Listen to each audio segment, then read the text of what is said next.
In modern times, we've gotten used to the images of dystopian societies in fiction, from a world where babies are no longer being born and children of men, to the use of human-like artificial intelligence as slaves in a dying world like Blade Runner, or the very bleak future of The Matrix, where our entire reality is a managed simulation, keeping us docile, just so that our bodies can be used for energy. There is an acceptance of the dystopia they survive in, like the proverbial frog sat in slowly boiling water. And one only need to shift their perspective slightly to realize that the world we are currently living in shares many characteristics of these dystopias.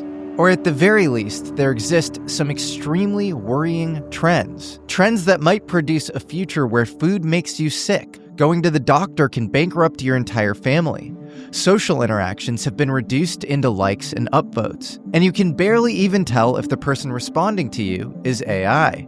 We live in a society where panels of self-appointed quote-unquote experts decide what you're allowed to hear, think, and remember. We're told what's real and what isn't, and anything that doesn't fit the script is dismissed.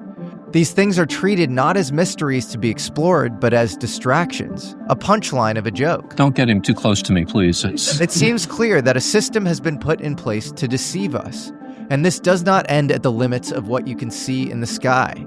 This deception reaches down into the fundamental building blocks of your body, what you eat, why you get sick, and how that disease and treatment is commodified. It's not a wildly outlandish claim to suggest that a blanket similar to the one that has hidden truths about UFOs, non-human intelligences, and physics-redefining technologies has also been used to disguise the truth about health. Following this trail leads through many of the same avenues as the hidden history of UFOs, the alliance between secret government programs and big business, classified breakthroughs in science and medicine, and the code that we have been written on, our DNA, having cosmic significance. And there is a conspiracy keeping us poisoned, low energy, lonely, and tired, too sick to look up and ask what we are doing here. But is there a way out? The long road to the dystopian health system we now live in, and how it has become enforced, started at the beginning of the 20th century, when the entire landscape was transformed, almost single-handedly, and to serve big business interests. John D. Rockefeller, already the richest man on Earth thanks to Standard Oil, now ExxonMobil, had a vision to monopolize medicine in the same way that he had oil. Petrochemicals were on the rise, and synthetic pharmaceuticals that included products derived from oil were a way to patent and own treatments in medicine. It also meant stamping out competition, most notably of natural medicine and therapies that could eat into profits. In 1910, with backing from Rockefeller and fellow titan Andrew Carnegie, the Flexner Report was released. Written by Brigham Flexner, it condemned most of America's medical schools, especially those teaching anything other than drug-based, symptom-focused treatment. Over half the medical schools in the United States shut down. The rest were brought in line, and the American Medical Association became the enforcer. Well, you know who set up the FDA and the AMA, the American Medical Association and the FDA, set up by Brigham Flexner, who was working on behalf of the Rockefeller Foundation in 1908 and the Rockefellers. And so it is fascinating because if you also look at, who formed kind of the quote unquote, everybody talks about the deep state or whatever, but the investment firm that funded the CIA basically formed it. A lot of the personnel came out of it. It was called the Brown Brothers Harriman. The same people are on the cap table of that.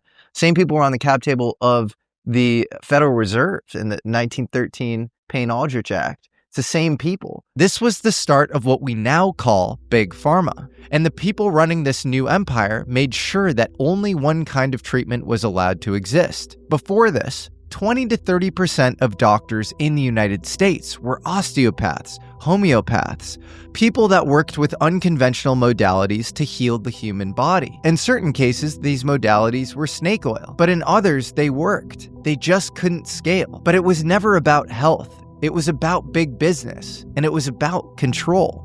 A system of sick care, not health care. A system designed to turn your illness into profit. I sat down with healthcare entrepreneur and founder of Ways to Well, my good friend Brigham Buhler, to talk about the corporate capture of the American healthcare system. There's just so much corruption, collusion, and corporate capture, and it's all real. It's all real. Like, I've lived it. I've been behind the scenes in the medical establishment. I've literally played a million roles in this space.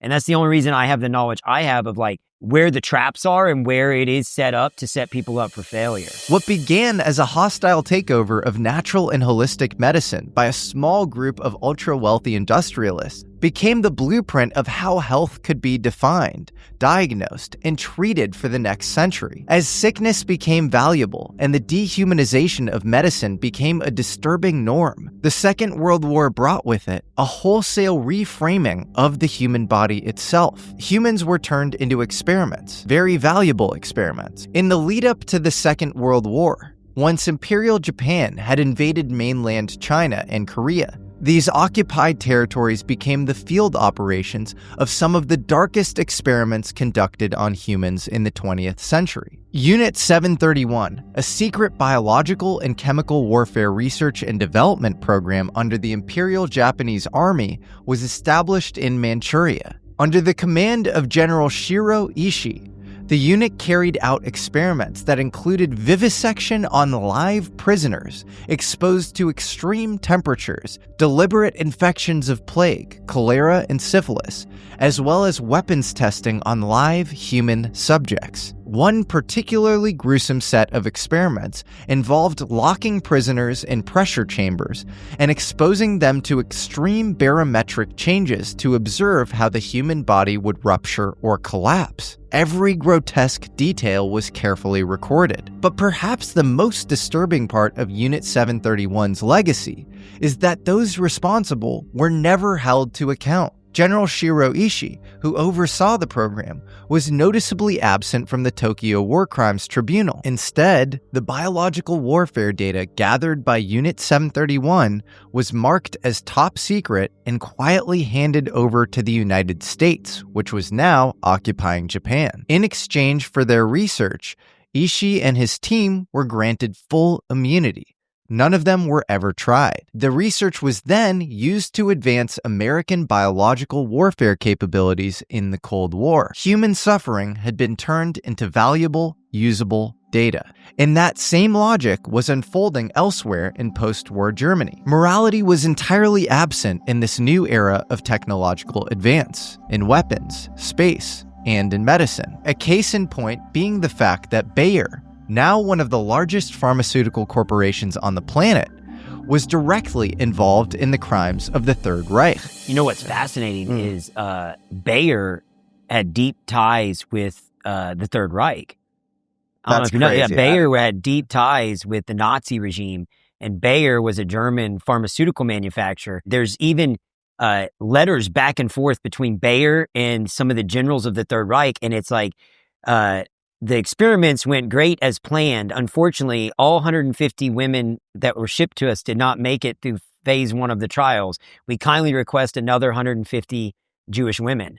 So crazy. They were literally testing all of their future compounds on, Nazi concentration camp folks. And then there's a dark history there if you follow Bayer, Monsanto, and like through the chain of their history. Like in you say, oh well, that was World War II. They got to have evolved as a company. And then you go just back to the 80s where they knowingly shipped a massive amount of hemophilia medications that were infected with HIV into third world countries. Ugh. And they have all the records of that, where they basically inadvertently contaminated hemophilia medications with HIV at a time when HIV was a death sentence. And then they shipped that into third world countries rather than destroying the lots because they didn't want to lose the money.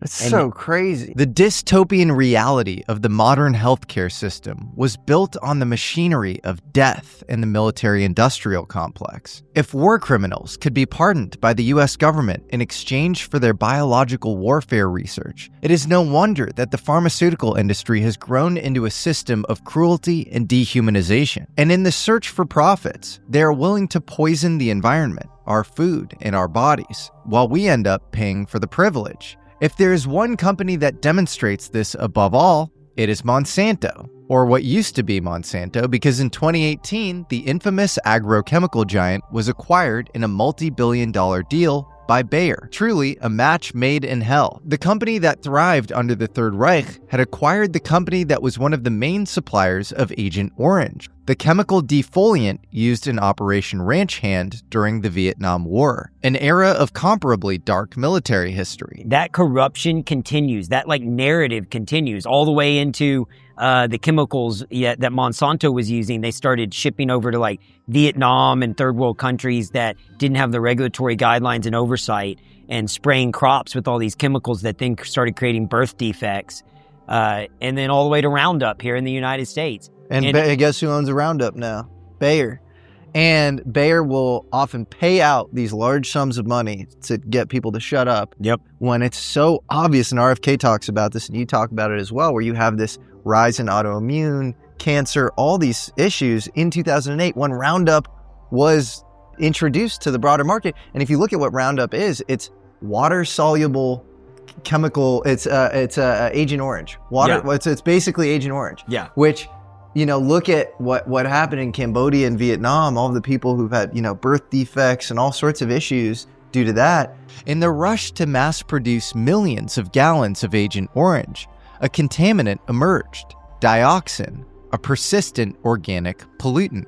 It resists breakdown, does not dissolve in water, and accumulates in fat tissue. It causes cancer, birth defects, and even epigenetic mutations, meaning its effects can be passed down through generations. In the mid-1980s, Monsanto was required to pay millions in compensation to veterans of war who had been exposed to the highly toxic chemical, although Vietnamese civilians were excluded from the case. But Monsanto continued to thrive.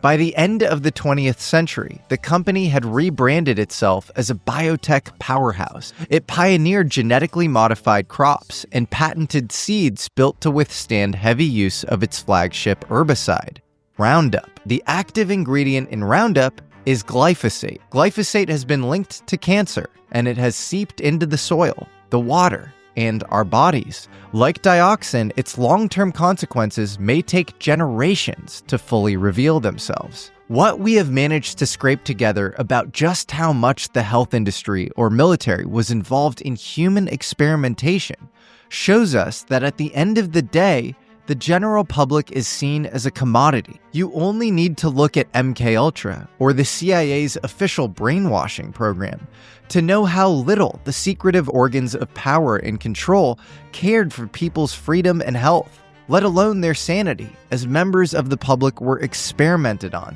many becoming unknowing participants in drug-fueled attempts at mind control. Few people suspected that active experiments with behavior control methods went on long after the program was supposedly shut down. In fact, as the CIA claimed it was winding things down in the 1960s, a new division quietly picked up the work with better funding, better technology, and fewer people asking questions. This group was not just experimenting on hippies in San Francisco anymore. According to John Marks, in the search for the Manchurian Candidate, that division was the Office of Research and Development, or ORD, led by Stephen Aldrich. Their focus was not just LSD and hypnosis, it was total behavioral control.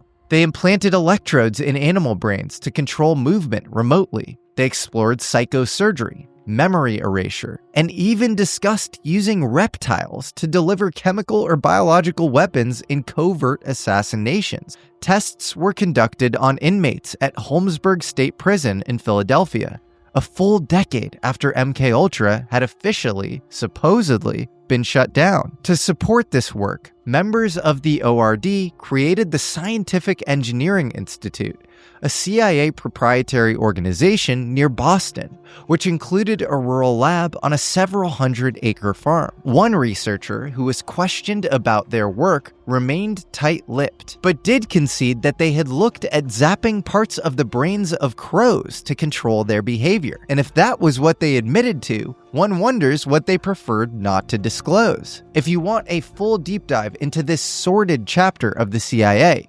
including Project MK Often and all of the insanity that went into it, Head over to the American Alchemy Substack. We are linking that in the description. But what ties all of this together? The human experiments, the biological experiments, the scenes that sound like something out of Resident Evil, is the fact that the CIA's Scientific Engineering Institute was quietly transitioned into the private sector in the late 1970s. It was rebranded as Searle Metadata, a subsidiary of G.D. Searle, the pharmaceutical company chaired by none other than Donald Rumsfeld. And in 1985, Rumsfeld helped orchestrate the sale of Searle to our old friends at Monsanto.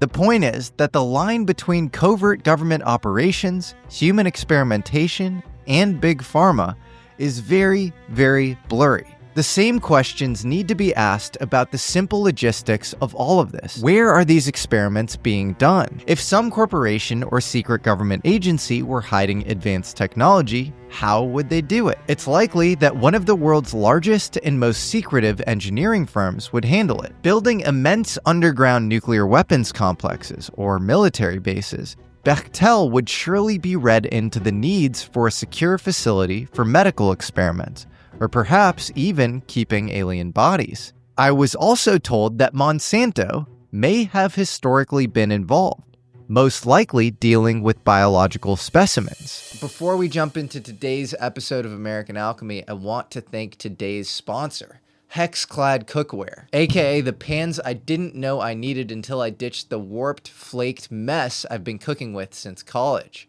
But here's what sold me. Hexclad pans are like if stainless steel and non-stick had a love child. And then Gordon Ramsay adopted it. No joke, he actually uses them at home and in his restaurants. And as we all know, that guy doesn't suffer fools gladly. So he probably has equally high standards for his cookware. First meal I made, a seared steak and some scrambled eggs. No sticking, no smoke alarm, no soaking it overnight like it's some artifact from an archaeological dig. They're oven safe up to 500 degrees Fahrenheit, they're toxic free, and they even come somehow with a lifetime warranty, which to me sounds like cookware immortality. And the knives, Japanese Damascus steel, 67 layers. It's this kind of precision that makes you wonder if these were reverse engineered from material found at a UFO crash site. So if you've got some sad pan haunting your kitchen, replace it. For a limited time, get 10% off my exclusive link, hexclad.com/Jesse. Again, that's hexclad.com/Jesse. Please use that link. It shows a ton of support for the channel and you get a discount. Now back to the episode. You talk about corruption in the healthcare system.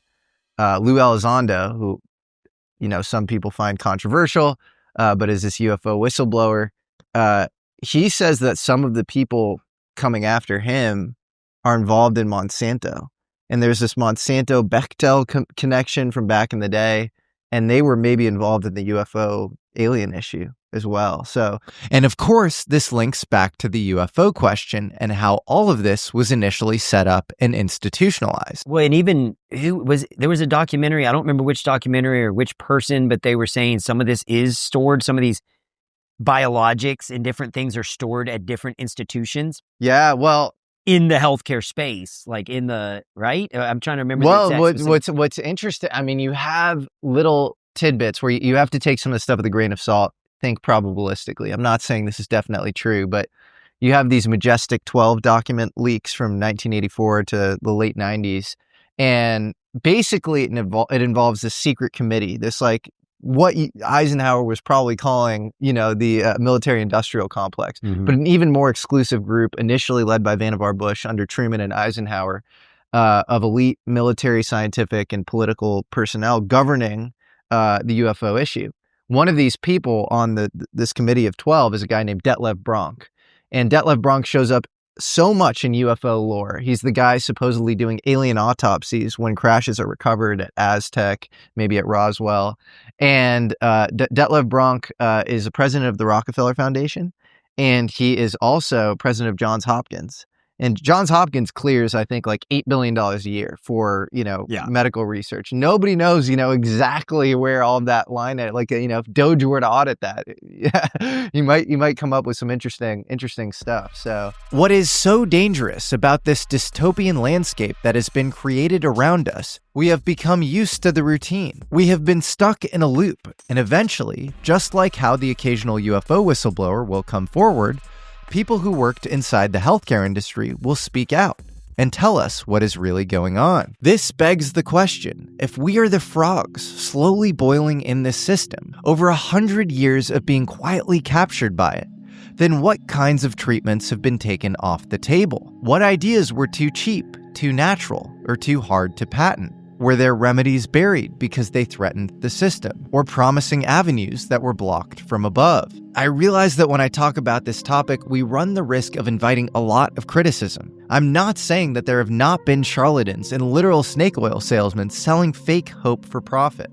All I am saying is that just like in UFO world, where you have obvious fake footage, you have institutionalized official narratives, you have people lying and grifting, in the health world, there's snake oil, but there's also very likely a group of suppressed real breakthroughs. Fringe discoveries dismissed as quackery. And speaking of quackery, one of the strangest but most persistent ideas in this limbo of dismissed medical science is the realm of electromagnetic fields and frequencies. Targeted bursts of energy designed to kill microbes, stimulate healing, or restore the body's internal rhythms. It sounds bizarre, but some of the most intriguing and controversial figures of 20th century medicine were working along these invisible lines. Take Royal Raymond Rife, a forgotten genius to some and a pseudoscientific footnote to others. In the 1930s, Rife claimed to have invented a microscope so powerful it could observe live viruses. This was laughed off as impossible. Rife also believed that pathogens had a mortal oscillatory rate, a specific frequency that, if broadcast into the body, could destroy the invasive virus without harming the surrounding tissue, like an opera singer shattering a wine glass with her voice. He even built a machine he claimed worked on this principle. For a brief time in the mid-1930s, it seemed like he had discovered something special. A clinic in California was even reportedly treating cancer patients with this device.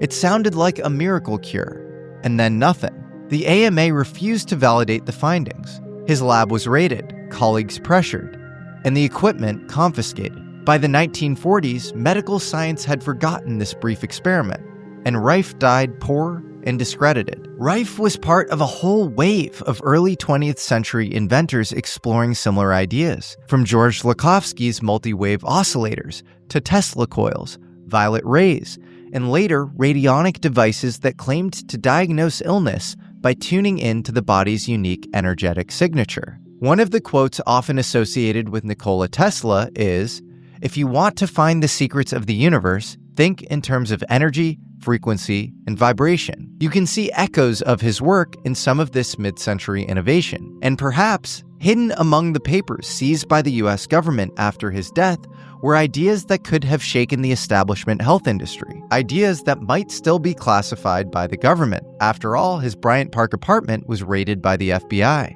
His files were seized and put in a vault, only to be reviewed by MIT professor and the uncle of our sitting president, John Trump.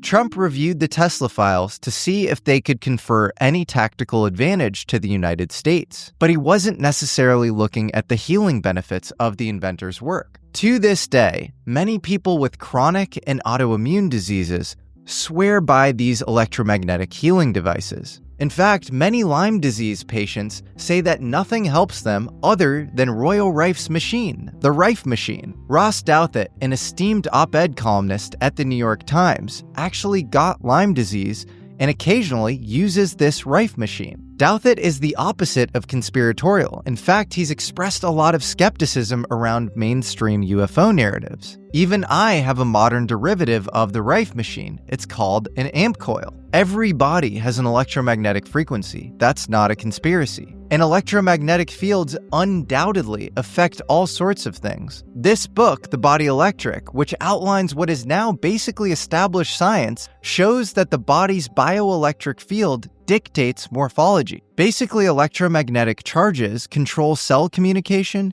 and even what limbs grow and where. If you put a frog embryo in a Faraday cage, it does not develop normally.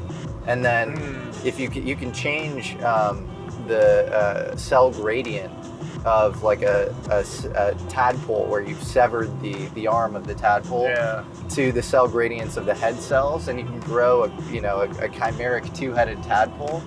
And so there's something around kind of the electromagnetic field that is orthogonal and maybe even upstream of DNA in terms of morphology. Yeah, because they've done experiments too with plant growth around high powerful Wi-Fi routers, and that actually they don't grow right. No, it's like pretty. It's actually kind of concerning. I think about the Wi-Fi in my house. I'm like, oh man, am I like cooking myself slowly or something? Have you heard of a guy named Luc Montagnier by any chance? No. He discovered the HIV genome, and he's this French Nobel Prize winner. And at the end of his life, he was very anti-COVID vaccine, and he said that there was like nanotech put in it. I'm not saying that's true, but that's what he said. But he was also very interested in this idea of like aqueous nanostructures in the DNA that transmitted information via electromagnetism. And I wonder if we discover something in that vein. Speaking of DNA, it was just a few years back when a group of scientists from Japan and NASA actually confirmed something extraordinary. They reanalyzed fragments from 3 ancient meteorites that had fallen in Canada, the US, and Australia. And they discovered that all of them gave off the fundamental building blocks needed to form DNA and RNA. This added weight to an old but persistent theory of the beginning of life on Earth, that the spark had not originated here, but had arrived here. This is the idea of panspermia, the idea that life's raw ingredients may have been seeded across planets by comets, asteroids, or even purposeful design. In fact, the idea of directed panspermia was proposed by Francis Crick, who co-discovered DNA's double helix. Crick believed that DNA was too complex, too elegant, and too precise to have emerged by accident. And Crick's view was, as a leading scientist whose whole life was focused on the study of DNA, his life was that DNA could not have emerged accidentally from the primeval soup on this planet in just 100 million years. It needed much longer. He still bought into the What if DNA was not just a molecule, but a kind of cosmic software, encoded with instructions and directed around the galaxy with a purpose? This radical proposal from a very important proponent of modern Western science is also echoed in ancient cultures. The recurring motif of 2 serpents twisting together in a spiral, like the Caduceus, the staff of Hermes in Greek mythology, is still used today as a symbol of medicine. It's almost universal.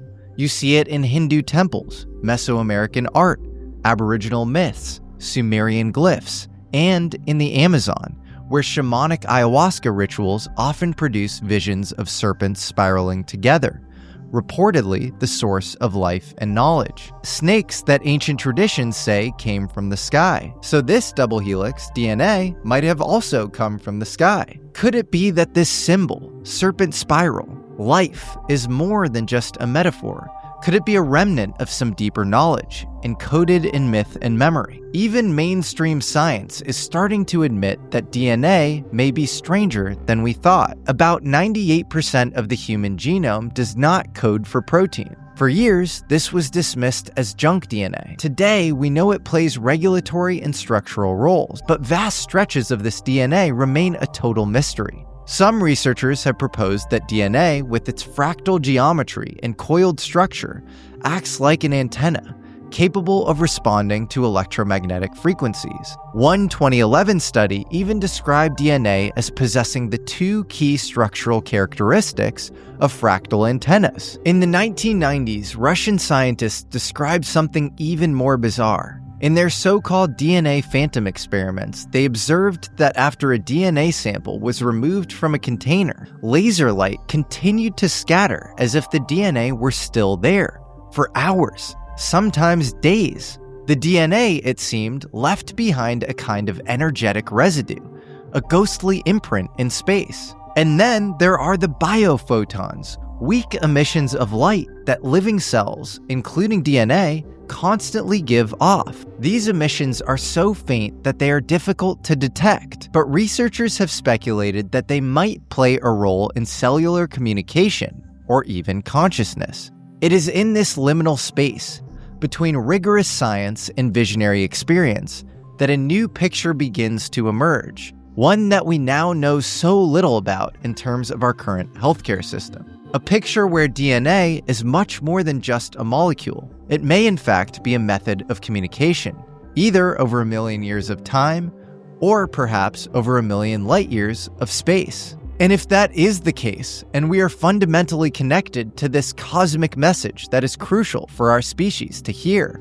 then we are allowing it to be slowly cooked off in the modern world of ultra-processed foods, drowning this potential signal to a higher plane of consciousness in sugar and oil. And while the Department of Energy, per the UFO nuclear connection, likely holds a lot of secrets when it comes to unidentified flying objects and their reverse engineering, they also conducted the Human Genome Project. So the government agency that might have proof that we are not alone in the universe also might know more about the human genome than any entity on Earth. This should all make you wonder if whoever is truly behind this dystopian reality of modern health has always had the intention of keeping most of the species docile and disconnected from our full human potential. But I don't want to be a total bummer on this topic. Just like with UFOs, I believe there is hope that these systems can change. With the Make America Healthy Again movement, we've seen massive leaps of progress that would have seemed completely delusional just a few decades ago. Because just like with UFOs, you do have the agency to take steps to disentangle yourself from the perverse healthcare environment that we are living in. That's exactly what Ways to Well is fighting for. A sense of human agency, and the realization that so much of the chronic disease we live with is a direct result of the ways we've been told to live. I don't think we should give up hope that we can make our lives healthier, clean up our environment, and prevent the diseases that plunge us into debt, steal time from our loved ones, and tether us to prescriptions and treatments that ruin our bodies and minds. I swear I already feel better. It's wild. I'm here with now my very good friend, Brigham Buhler. I appreciate you having me, man. We just had the best day ever at Ways to Well. I feel amazing. I did red light therapy, hyperbaric, stem cells, which I've been wanting to try forever. And I've heard so many good things about, and for whatever reason, it still has some stigma when it comes to the FDA, and I want to talk about that with you. But yeah, we connected around aliens originally and UFOs because that's a deep interest in yours, and it's so cool to see all of this just UFO themed, alien themed, but also you're just helping so many people. So appreciate you. Yeah, I'm a huge fan man. of yours. It's funny how we met because you were going to give that lecture in town. I think the lecture was about the UAP phenomenon at a place here in Austin. And I saw you were in town, and I just messaged you to check in and say, hey, would love to connect while you're here. And the rest is history. It's crazy. I wonder if at some point in the future, the health stuff converges with the UFO stuff and we're able to make progress along those two things. I mean, who knows if we make contact with aliens, if an alien intelligence was, sophisticated enough to be a Kardashev 4 scale intelligence and traverse the cosmos, they probably have all sorts of interesting health updates and things. I have all the alien stuff around here, but just because I think it's fun. And part of why I did it was I want to make healthcare fun and approachable and but also futuristic. And so that's why I have the alien mural of the alien handing DNA to the girl. And then just the Alan, the AI healthcare assistant. At Ways to Well, we focus on comprehensive hormone optimization with regular monitoring to ensure safety and effectiveness. Because to me, it's fun and it makes it a little more out there and quirky. But it's just, to me, I've always been fascinated by it. And I think we don't get answers to questions if we don't ask the question. Alan, what does Brigham think about aliens? Brigham doesn't know shit about aliens, but I've been studying his ass for years. That loud motherfucker is always ranting about corporate capture and corruption, but has no fucking clue I've been right here watching him. It's fascinating because there's so many treatments that have been suppressed by this big machine, like everything you've done today. Literally, like almost everything you did today at Wastewell is ignored by mainstream academia in a way, shape, or form. Red light therapy. So many people go, well, how's a light going to help me? And a guy was nominated or won a Nobel Prize, I think, in 1907 or something for his studies in using light therapy to help with recovery. And now there's studies coming out of the UK that show that red light 3 times a week for 5 minutes can restore degenerative eyesight, because red light pierces past the epidermis, gets to the cellular level, and refuels ATP. And ATP is the energy source of cells. Mm-hmm. And so we live a lifestyle so much now where we're indoors, we're not in the sunlight. All of us are starving for more vitamin D, for more sunlight, for more of these things naturally available in nature. But there's so many aspects of healthcare and all of that have been captured. And the whole principle is they use the tool that's in their tool belt. Within the insurance framework, it's like, what will insurance cover? What is my clinician trained on?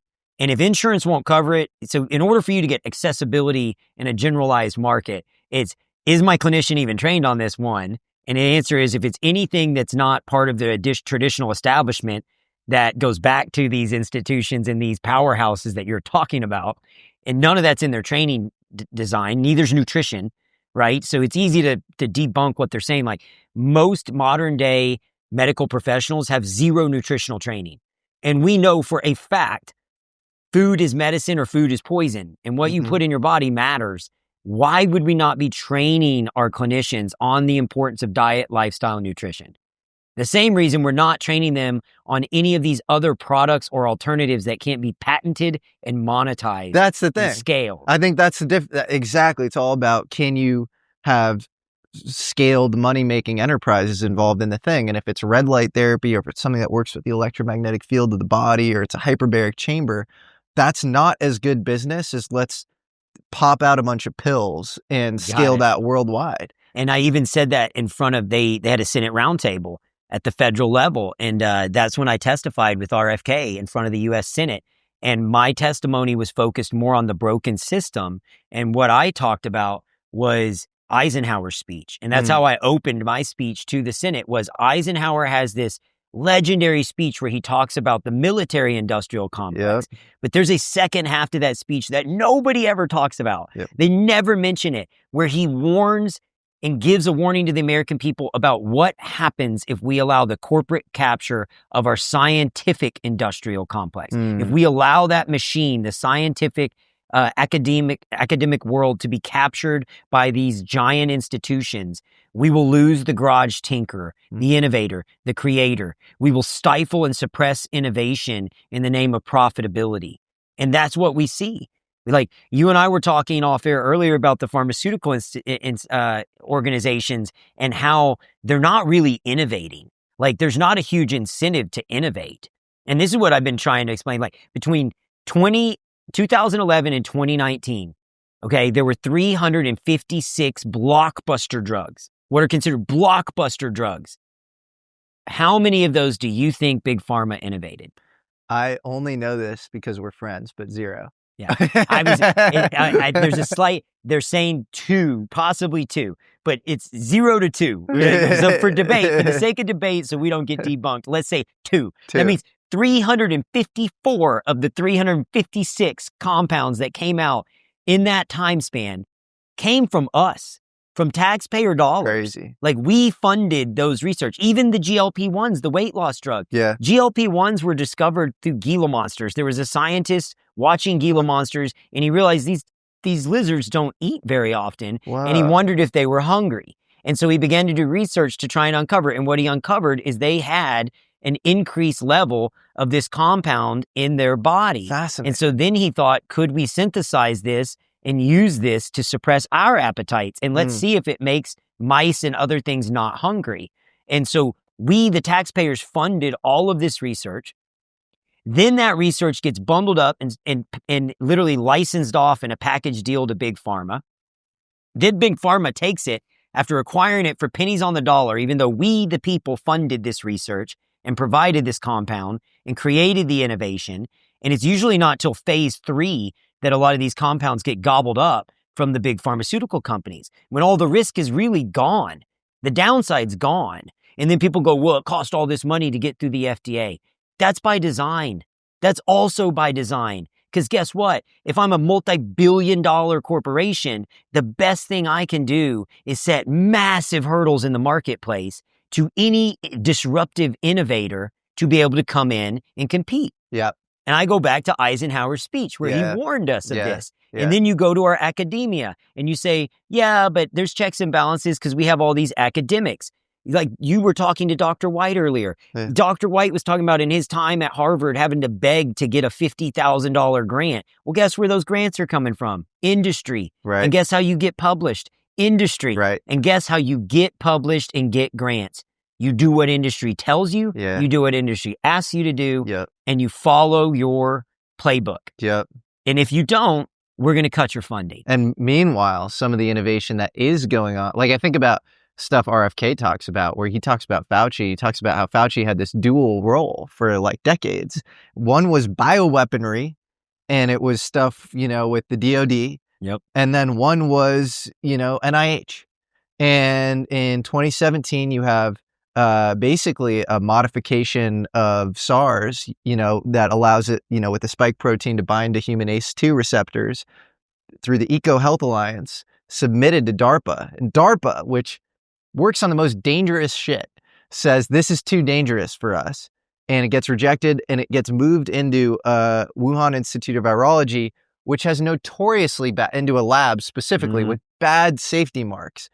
And you have to ask this philosophical question of gain of function research, this idea that we have to look around the corner for the next pathogen before creating the cure for it.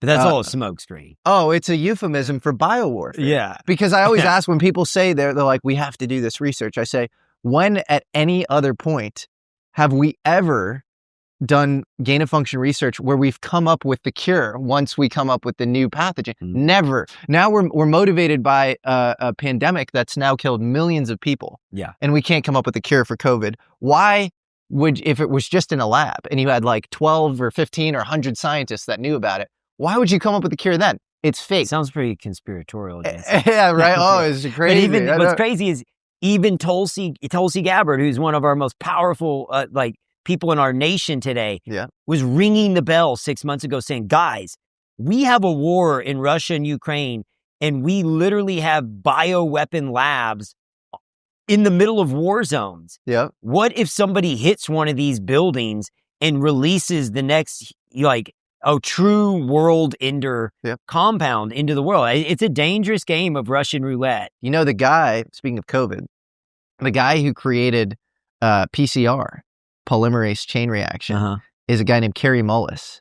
And he had an alien experience. He was abducted.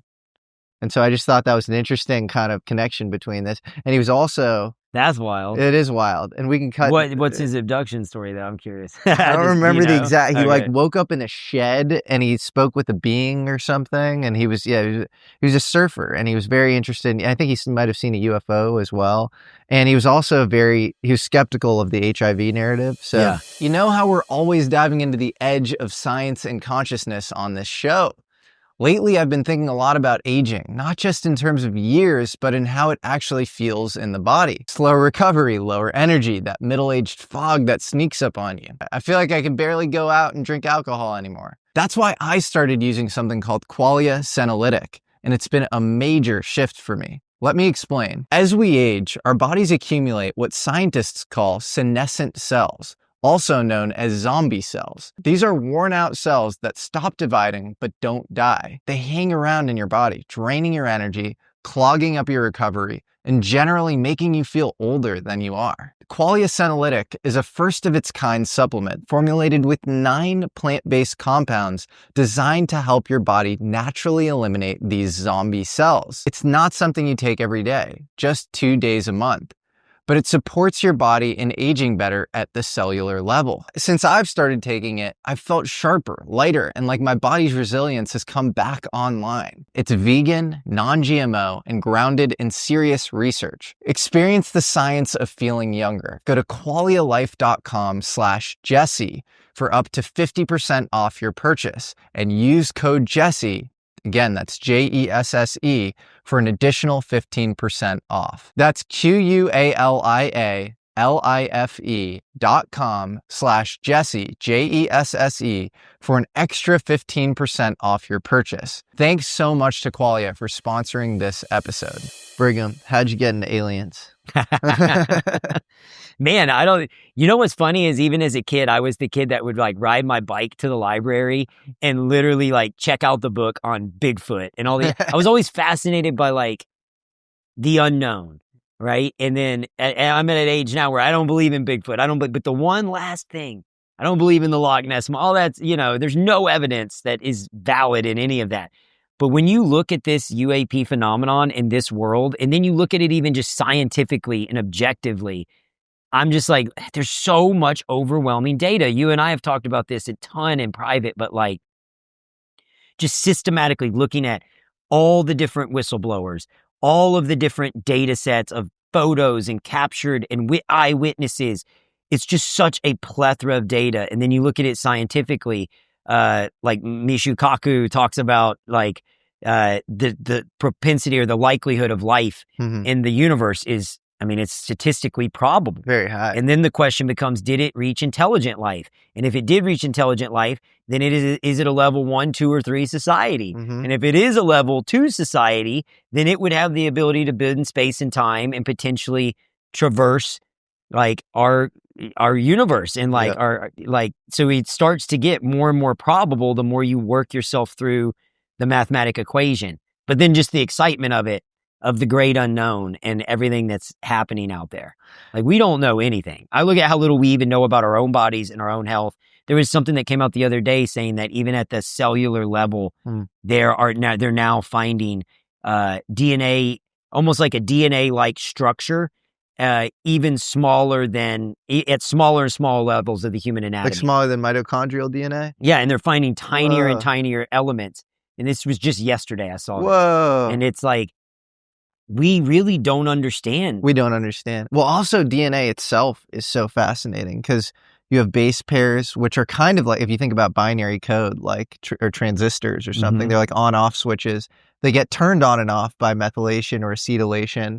And it's almost like we ourselves maybe are like walking hard drives. Like you could store like a book on DNA and we can get activated by certain things and deactivated. Which creeps me out because then you go to like what Bob Lazar said, that he was given in that file and he doesn't know if it's real or not. He's just saying what he read, but it talks about that we are containers.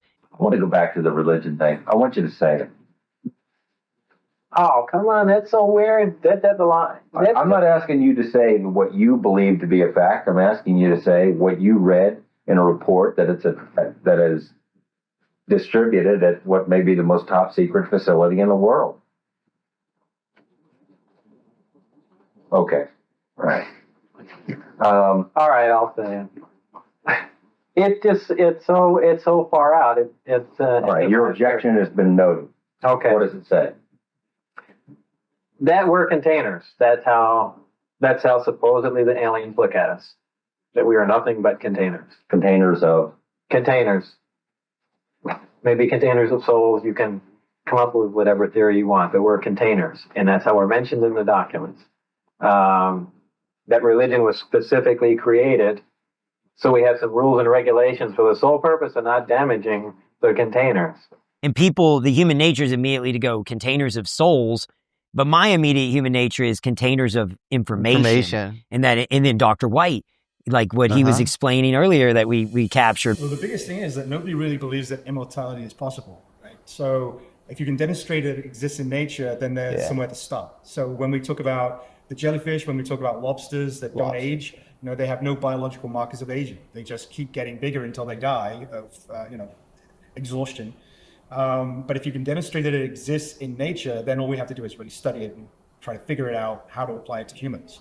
So that's really where I started with the jellyfishes. It exists in nature. This isn't just, we're not trying to create time travel or anything that breaks the laws of physics. It exists. We just got to try to understand. Is there anything, because you hear about like telomeres in the context of like turtles and stuff, Right. like is there something about the jellyfish that, you know, they recently sequenced the genome, so we're understanding a lot more about its biology and how it's able to do it, because there are species that are very similar but are not immortal. So if you can sort of, you know, line them up side by side and see what one jellyfish is doing versus the other, we might get some insight. But fundamentally, species age differently, and so there are things we could probably learn from them, but we may not be able to apply it directly to humans. But what it means for me is that the evidence is out there. And in our genome, somewhere deep down, historically, something existed that determined what our lifespan is, and we can probably start tinkering with it. Does the DNA demethylate or? Right, well, it does. So in the case of the jellyfish, all of the markers of aging in the adult are removed. So they de-differentiate. They go from a differentiated state to a de-differentiated state, which is like being a baby again. So they just go from adult to baby, back to adult again, and a baby again. So, and we do that ourselves as well. I always use the analogy of if you take a 40-year-old male and a 40-year-old female, the eggs that the woman has, she was born with, right? So they're 40 years old. Same thing with the sperm. The sperm stem cells are 40 years old. The spermatids are new because he's making new spermatids all the time. But those two 40-year-old cells, when they come together to make a baby, they make a 0-year-old cell. So those 40-year-old cells somehow, when they come together in that magic of birth, it de-differentiates, it removes all the marks, and it starts from zero again. So you have a baby that lives 80 years, has babies of its own that can live 80 years. So really we are immortal. We're just passing our ability to be immortal through the generation. So the gametes. We shed the soma. Wow. We shed the soma, but the gametes are immortal. The DNA in our bodies has been traveling through time for millions of years. 7 million years of human evolution. It's so the same crazy. DNA. It's just so crazy. It's rewritten. Whoa. But it's the same message. We just have such a myopic view of health now. I think what you're doing is preventative, and it's holistic. But, you know, right now it's just like, you know, give somebody a chemical or whatever. Yeah. But all this, I think we're going to see a Cambrian explosion of new cool ideas that are holistic, like working, you know, you have pulse electromagnetic frequency therapy, you know, and if you were to say 20 years ago, you're working with the electromagnetic field of the body, the vested interests, the institutions would have been like, you're crazy. What are you talking about? You know, you belong in jail or something. And, you know, that, or binaural beats, you have the Monroe Institute doing interesting stuff with consciousness.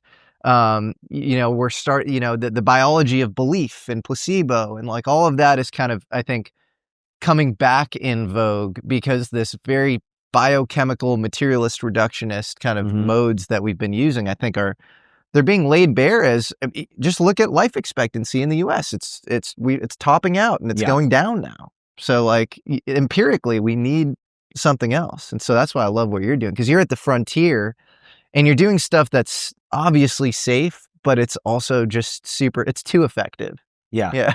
Yeah. Well, in my mind, it's like common sense. And I've said this a million times, but if we're worried about the escalation of our healthcare costs, and it's the number one reason for bankruptcy in the country, it's the number one state budgetary item. It's, I think, number one or two budgetary concern for the federal government, and it's growing every year. And we talk about the boom in chronic disease. 1.7 million Americans are dying a year of chronic disease, more than every war we've ever fought. More than every war we've ever fought is dying every year right here silently, and nobody's talking about it. And here's the wildest part. Most of those diseases are preventable. Almost all of these chronic diseases that are killing us are preventable. So why aren't we preventing them? Because to prevent them, we have to blow up the system, because the entire system is not built. The framework is not built to get proactive, predictive, and preventative. It is built to monetize chronic disease. It's just the system we're in. You're sick, I treat the symptom, I give you a pill, I push you out the door. I have 6 minutes with you on average in this country as a clinician. 6 minutes to go through prior history, to assess anything we're doing, to like do a deep dive into what you can't do anything in 6 minutes. And think about, we have this AI renaissance going on right now. We're talking about, you know, ChatGPT reasoning and how impressive that is. And it's crazy. All the health data exists in these ridiculous silos. And the stuff that is centralized is probably a little dystopian. So it's like, what do you do? And I hope maybe you do something along those lines, because if you do have a lot of data along a lot of these different biomarkers, a lot of which aren't even tested for because they're not seen as important or predictive, which is insane, because the more data you have, obviously, the more predictive something's going to be. That's how ChatGPT or LLMs work in general. My buddy Callie said it. He said, if you have a fish tank and all the fish are getting sick, you don't blame the fish, you drain the tank. Yeah. Like, if all the fish are getting sick and there's something in the tank causing the sickness, you drain the tank and you assess the problem. And the problem is environmental.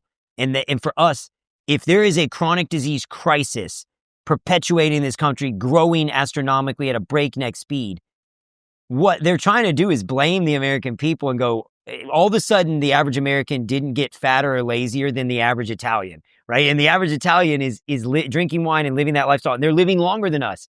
And they're having less chronic disease than us.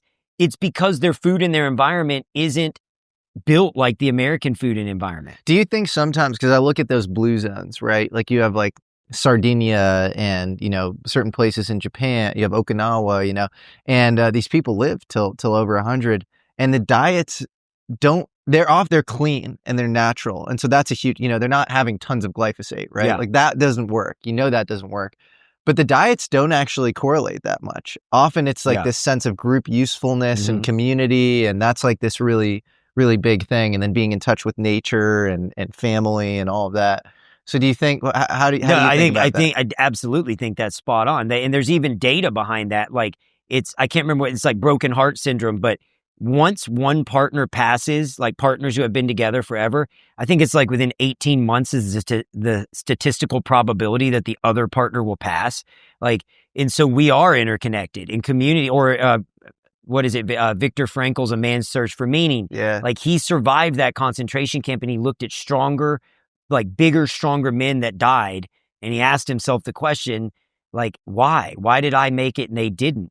And it's because he had a purpose. He had a meaning. He had a cause. He had a reason to get up every day and fight for life rather than surrender to death. And I think like family, friends, community, being in good like spiritual and mental health, like having the ability to like build trust and like community is huge.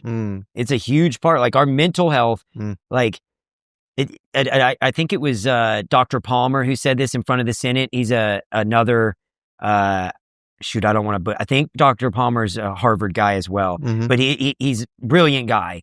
And he was talking about how we have a mental health crisis perpetuated as a physical health crisis. Yeah. Right. It is intertwined. Our physical health is wrecked, but so is our mental health. It's like our deaths of despair right now in America are at an all-time high. Yep. Greater than that of the Great Depression. Yep. More people are dying of deaths of despair right now than during the Great Depression. It's crazy. Well, the Western world seems like it's sort of dying, like slowly or something. Like you look at Japan and the fertility rates there, and then here, in the US, they're like barely like at replacement rate.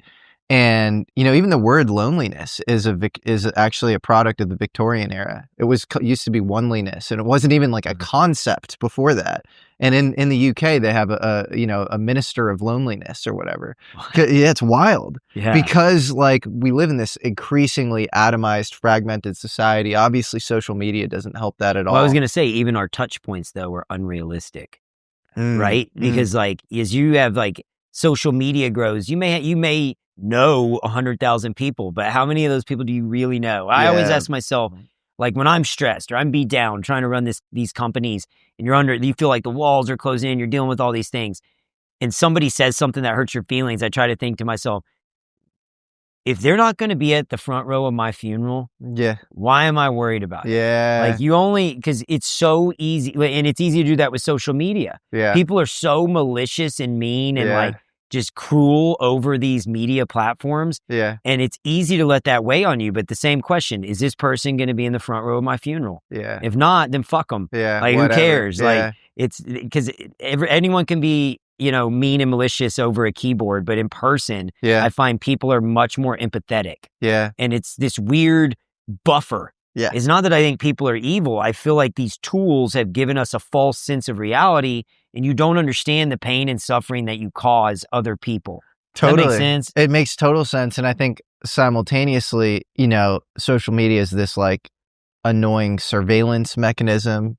It's also, causes all sorts of social distress because you're, if you see comparison is the thief of all joy, like you're comparing yourself to, you're in like a hall of mirrors, like of infinite like people to compare yourself to. Somebody's always better looking or more accomplished or whatever. And then simultaneous to that, I think it's causing people to wake up.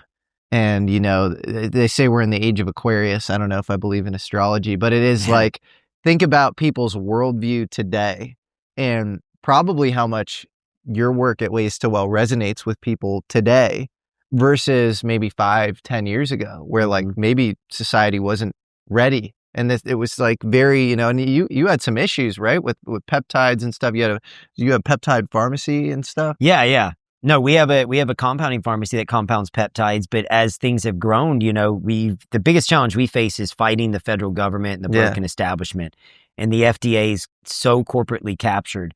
And I'm optimistic that all that's going to change. Well, that's a cool thing. And Dr. Makari, who's now the head of the FDA, is just an unbelievable human who truly cares about people and is an advocate for people and is coming from outside the system.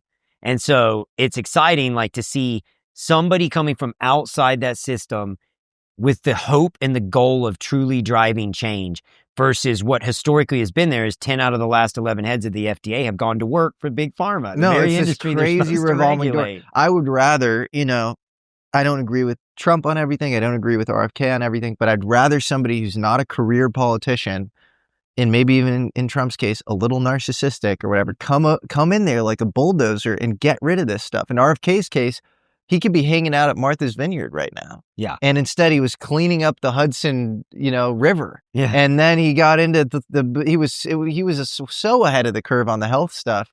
And it was so unpopular when he went after, when he wrote his book on Fauci. Fauci was the darling child. Yeah. People forget. Now they think he's evil because it's obvious he did some really messed up shit. But at the time they didn't realize he was, So it feels vindicating and this beautiful tide shift. But when it comes to these deeper questions, you need to wade through misinformation to get to the truth. If you're like concealing yourself off the bat from misinformation, you're not going to get anything right. So I love what Rogan does, where like he'll just have a conversation with people like a normal person, and he'll have both sides on, and it'll be this dialectic sort of thing, and you'll come out the other end way better educated and as much of an expert on anybody on these kind of ontologically deep truths, who's an expert. Did you see Graham and Flint Dibble? Yeah, perfect example. Yeah, and Flint is academia, and Flint is an archaeologist, and Flint is trying to debunk. And like, then what we saw through an open dialogue debate is Flint was misrepresenting facts. Yes. Flint was overwhelmingly misrepresenting so many facts, and he got exposed for that. Yeah. And Graham was the voice of reason in that situation. He even brought up a slide where he got the number of shipwrecks like entirely wrong or something. And I think that's also analogous to the stuff you're facing too, because like there are people who feel called to a thing because of experiences in their life. You had an experience with your brother. Mm-hmm. You yourself were in pharmaceutical sales, medical device sales, and you were like, fuck this is so corrupt. Yeah. And then now what you're doing is way more ideological, and it's way more, you're like tethered to something higher. It's not like you're like this money grubbing, like local even our meeting today. guy. I was just talking to these new pharmacists, and I was telling them like, this is, if you make your beacon, your North Star money, maybe you'll find money, but at what cost? Right. If we make our Northern Star people and helping people and driving change, nobody can stop us. Yeah. Nobody can stop us. Yeah. And my gut says we can make a lot of money doing that. Like, we've done really well. And it's been is making our Northern Star, like, driving true change and helping people. And every time you have a crossroads and you can choose profits over people, if you choose people, I can't help but think you're going to win. And if you don't and you fail, at least I can lay my head on my pillow at night and go, I did the best I could and I didn't sell out. I didn't become what I started out fighting against. Yeah. Because I see what happens when you go down that path. Yeah. And we've seen it. Oh, we're living it. We're living it right now. We've lived it for the last fucking 100 years, man. Well, that's what it's a fight against, I think, at its core, whether it's the UFO thing or the health stuff.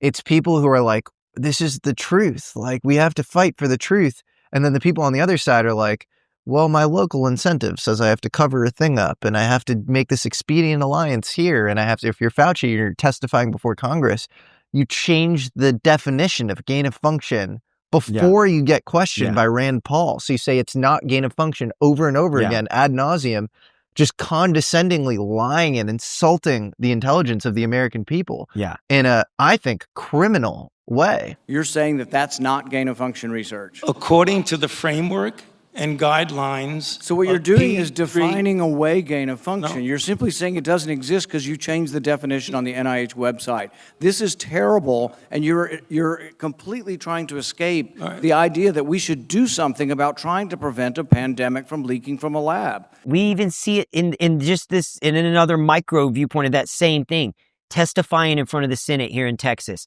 testifying about removing soft drinks and these, like, candidly, toxic foods from our governmental payer programs that provide these to poverty-stricken families. My whole thing was food today should not kill the family tomorrow. That's not nutrition. Like, we have to provide nutritional alternatives to our most underprivileged communities that are in dire need of help. And instead, you guys are pushing nothing but a bunch of sugar-loaded, ultra-processed foods onto these individuals. And the American Heart Association, this is the world we live in now.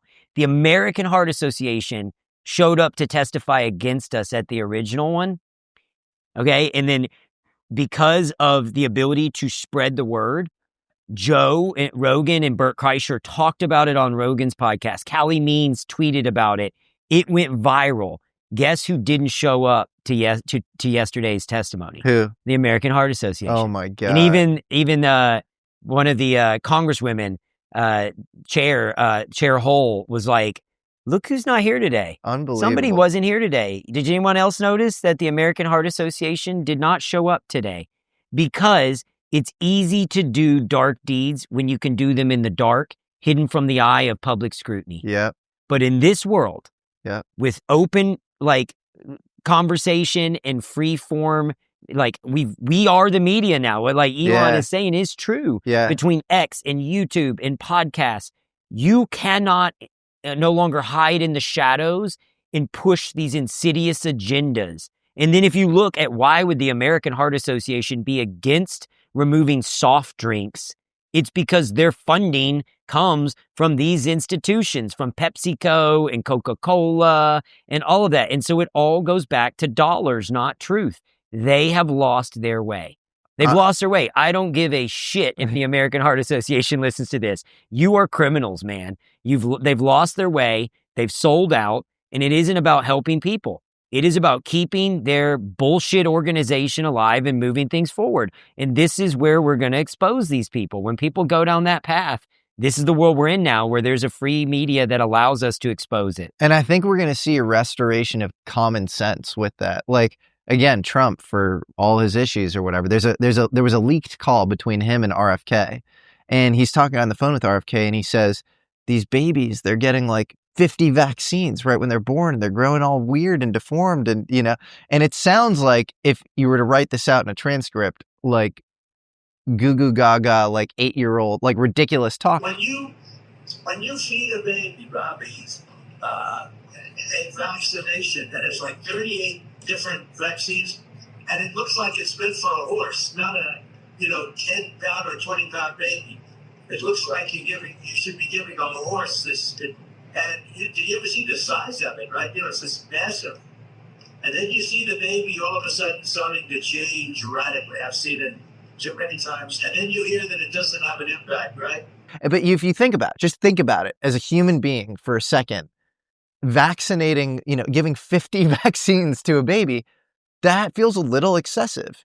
And maybe there should be some efficient frontier of some vaccines are good for sure. It's good that science is good, but maybe we should be a little more discriminating. Did you see the autism rate that came out yesterday, the newest autism rate? Isn't it 1 in 500 kids or something? No, it was 1 in 12.5 kids in the state of California. Jesus is the Christ. newest autism rate. Yeah. 1 in 12.5. What's California doing so much different than the rest of the country, I ask you?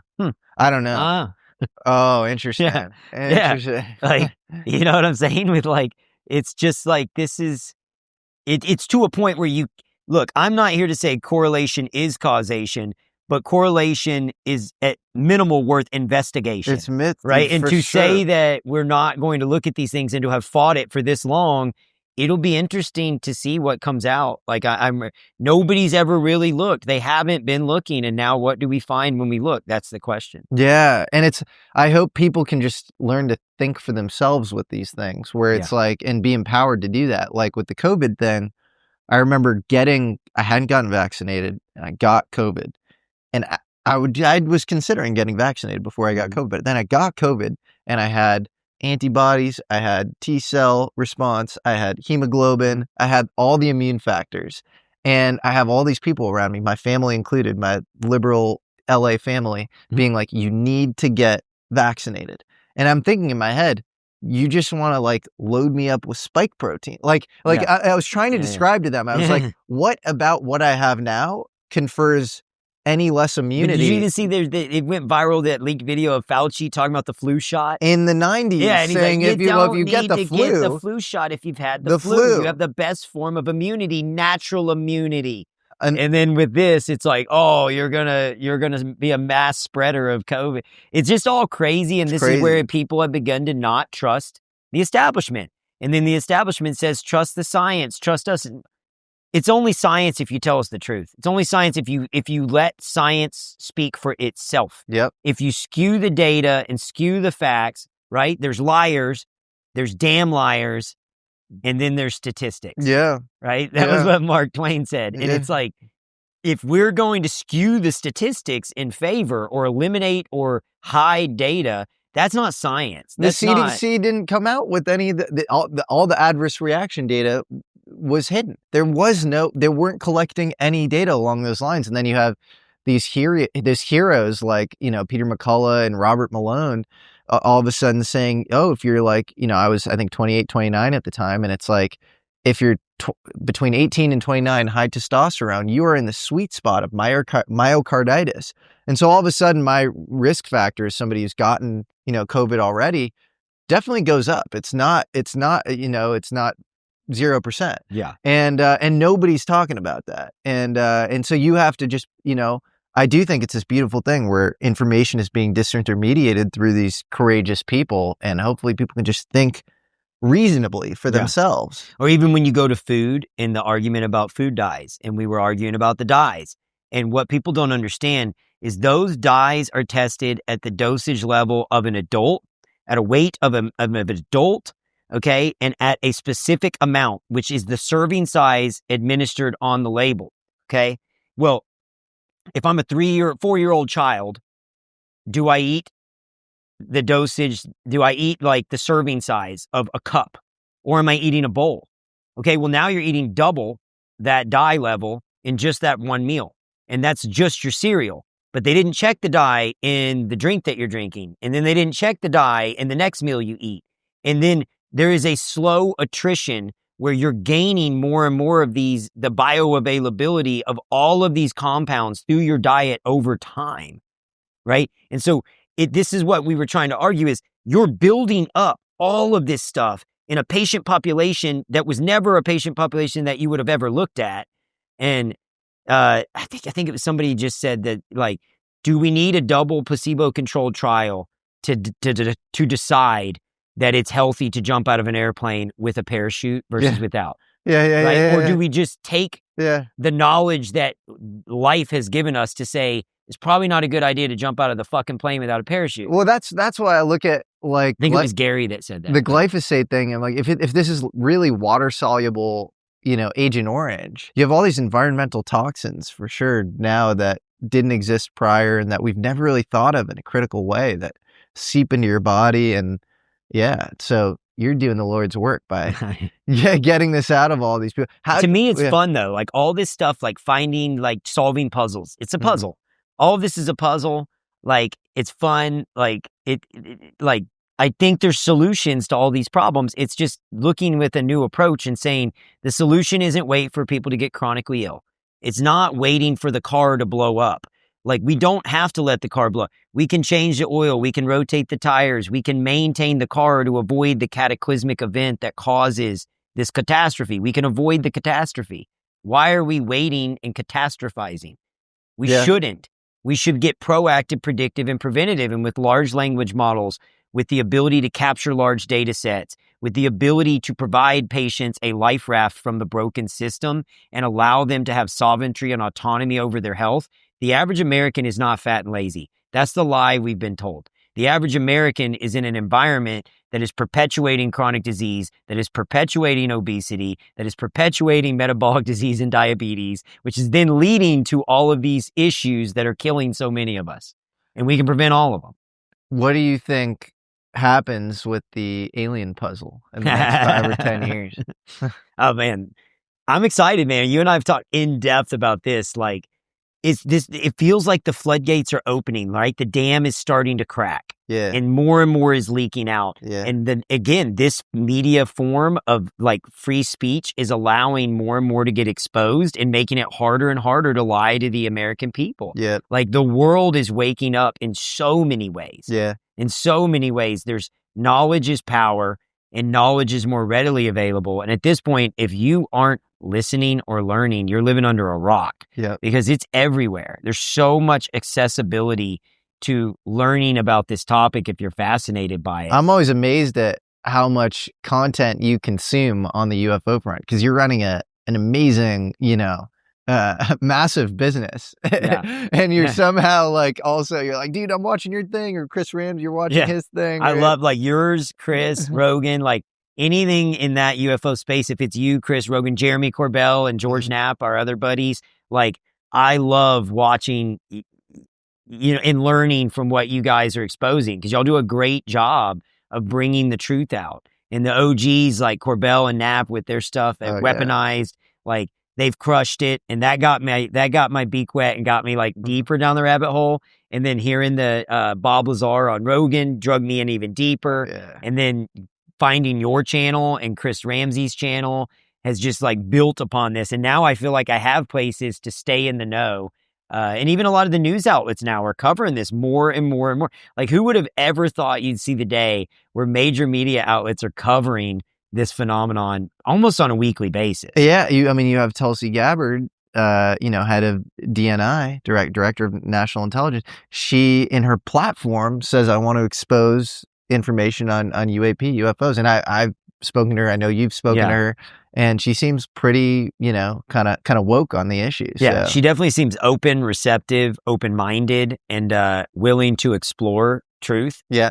That's all I think about everything. Like, why would you go into anything with a preconceived notion? That's not inquisitive. Like, go in with an open mind. That's one thing I love that Chris Ramsey does on his. He'll sit back and it's great for people who are very like immediately skeptical, because what he'll say is, envision this as like an exercise. This is just a thought exercise. Like, I'd ask you to go through the thought process with me. We're just walking through and methodically looking at these things. I'm not telling you this is right. But let's set aside our preconceived notions, come in with open minds and open hearts, and see where the information takes us. And if you do that across the spectrum of everything in this UAP world, UFO world, alien, whatever you want to call it, there's a plethora of information that starts to get pretty fascinating where you go, man, there is like, I don't have an answer, but I have a lot more questions, and I am definitely a lot less decisive on the topic. That the more you learn, the less you know, right? Yes. And that's like in life. The more I begin to learn, even in healthcare, the more you think you know, and the more you pull at the thread, the more you realize there's a lot of unknown, more unknown than known. Totally. And with the UFO thing, I think if you start with the foundation, which is there's a there, like there are things in the sky we can't identify that repeatedly show up around our most sensitive nuclear sites. Like, that's what I'm most confident. I would hang my hat on that.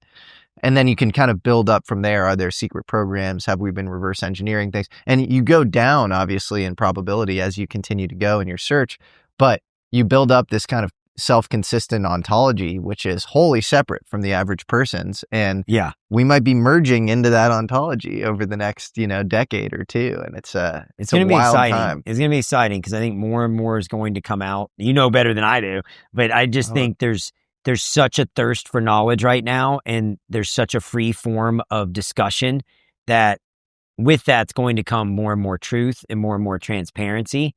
And then even discoveries, like discovery after discovery after discovery, and our ability to see what else is out there, and our ability to have high-res images of other planets, and our ability to gain soil samples, and just knowledge is power. Yes. If you were talking to somebody out there who's struggling with some chronic health issue or some, something they don't quite understand, maybe they're going to a primary care doctor that's just giving them kind of conventional answers, treatments, take some Tylenol, some ibuprofen, some, a proton pump inhibitor, whatever, treat the surface level thing with some, pill. What would you recommend to them? I think I've said this, if you eat the average American diet and you go to the average American doctor, don't be surprised when you get diagnosed with the average American chronic disease. If you really, truly care about your health, take sovereignty and autonomy over your health. Understand that nobody's going to do it for you. You've got to take yourself out of the rat race.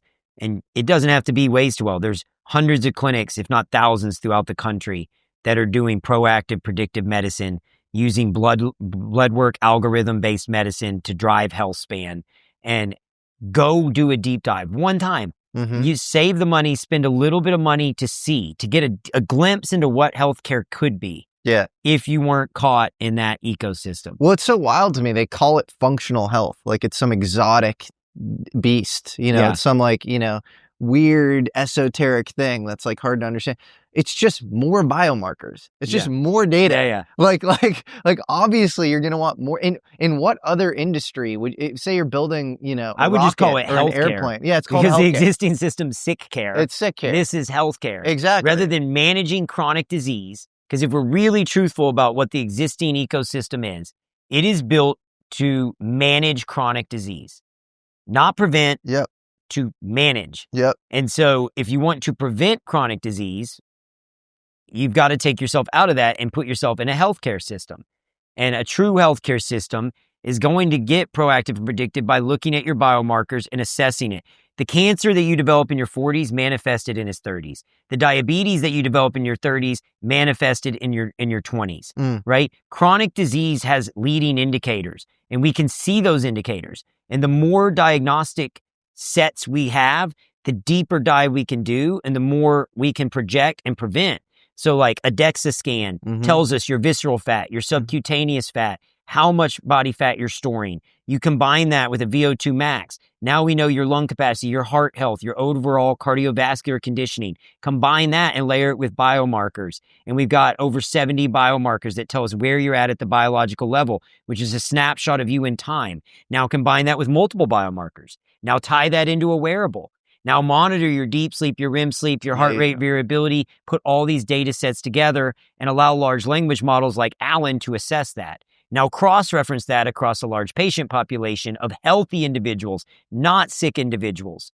And the other problem with the biomarkers in the primary care space is they're comparing you to that sick fish tank. Mm-hmm. You're being compared against a tank of sick fish of other chronically ill on 4 or more prescription medicine Americans. That is not a healthy patient population. No. So we narrow all those tolerances to where you would have been as a healthy 20-year-old prior to this chronic disease crisis. And our biomarker test is narrowed to that niche. And so I have a buddy who's in Florida, and he called me. He's like, "You're going to love this, man. I brought my blood work into my primary care, and I showed him." And he goes, "These tolerances this is ridiculous. This is way too strict. Like they're way, you're not low on this. You're not high on that. You're not this. You're not." Okay. Listen to that guy and see where you go. Yeah. Or listen to us and see where you go. Well, they're treating you at the failure mode margins of these things, where when they get like seriously in the red, it's like too late. Yes. It's like, what can you? That's all I'm trying to say. And so if you can, manage these things ahead of time, predict them, see around the corner, obviously you'd want to do that. How do you, if you're, somebody in the audience and you're watching Gary Breck on a podcast, and he's like, it's all reduces down to gene breaks, which cause nutrient deficiencies. Or then you hear Brian Johnson on the next podcast, and he goes, it's polyphenol-rich olive oil, and I'm taking 120 things. How do you navigate this new space of having a lot of, because some of these people are really pushing the frontier of this stuff, and you have Huberman, obviously, but like it's a lot to make sense of. So like, do you need to get tested basically and do something individualized, or like how do you navigate the health podcast sphere? Yeah. I mean, there's a lot to digest. Even for me, there's a lot to digest, and there's areas that get more aggressive and more fringe, and then there's bread and butter. And so if we look at what the difference is between a healthy, happy centenarian and somebody dies at the average American life expectancy, the difference is the onset of chronic disease. And so let's just distill this down to simple, basic X's and O's, blocking and tackling. Okay, so your goal is to live to be a healthy, happy centenarian where you could play with your grandkids in your 80s and 90s and you're not in a bed for the last decade of your life. Then we've got to start with preventing the onset of chronic disease, because the difference between somebody dying at 70-something years old and somebody living to that access or that point is the onset of chronic disease. That's the big difference. So if we can delay the onset of chronic disease, then we can indirectly, if we can extend health span, we can indirectly drive lifespan. And my message to everyone is, I don't have all the answers, but I do know if we can drive health span, we can extend lifespan. And if we can drive health span longer and delay chronic disease, we can buy time for brilliant minds like Dr. White to come up with the next major invention, the next major life-changing, life-altering, world-changing idea. And I recommend we buy time, right? We buy time through getting proactive and predictive again. I know I sound like a broken record, but it's like we start in your 20s, 30s, 40s, and 50s monitoring all these things.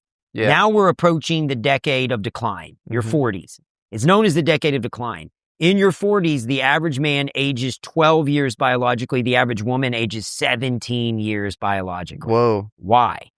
It's because there's a precipitous decline in all of our hormones. There's also a precipitous decline in all of these bioavailable, necessary building blocks that we were talking about with Dr. White earlier, right? Everything begins to diminish. If we can bring all those levels up to normal and maintain those levels at an optimal biological level into your 40s, 50s, and 60s, we can indirectly stave off the decline. And what do I mean? Can we keep your lean muscle mass? Can we keep your visceral fat down? Can we keep your bone mineral density high? Can we keep all those things? Because for a woman who's petite, over the age of 65, one of her biggest risk factors is a bone fracture, right? And so we are proactively monitoring your bone mineral density with a DEXA.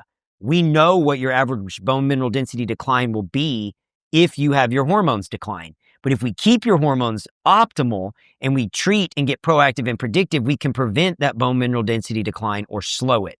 And then at some point in the future, hopefully reverse it, right? And so that's my thing. I know it's a very complicated way of saying getting predictive and looking out for these things, we can stave off the things that are going to kill us, and we can buy ourselves enough time for really, really smart people to innovate and come up with new cutting edge modalities, cures, whatever it may be. There's so many cutting edge things that are going to come out, especially with large language models, with artificial intelligence, with CRISPR, with all the things that these guys, I mean, we're bringing back dire wolves. Like imagine what we can do with humanity in the decades to come if we can keep you healthy. Well, it feels like on the, if you have a Maslow's hierarchy of needs, but for humanity, bring back a direwolf would be at the very, very top. And then this stuff is just so fundamental. I even say it to, all my friends in the MAHA movement like you, the Make America Healthy Again thing. I'm always like, it's the most important. It's way more important. The UFO thing is such a luxury, compared to how you feel every day. And so I hope, I love that vision, and I hope Ways to Well continues to push the frontier as far as actual treatments, but also making this stuff accessible to people, because I know that's part of the vision, just making it as scaled as possible, but in a responsible way, and where the incentives are aligned between patient and practitioner. So I'm excited to see where you go. I'm pumped. I'm excited for the future. I'm telling you, we're just getting started. There's so many things that we're working on that I'm excited about. And and we'll have to have you come back in and check it out so you can see. I'm pumped. I'm so ready. And yeah, man, I appreciate everything you've done. I feel great even today. And let's see in 6 weeks. Yeah. Thank you for trusting us and coming in, man. Oh no. I mean, thank you for having me, man. It's been awesome, and everybody here is so cool, and couldn't recommend it enough. I love it.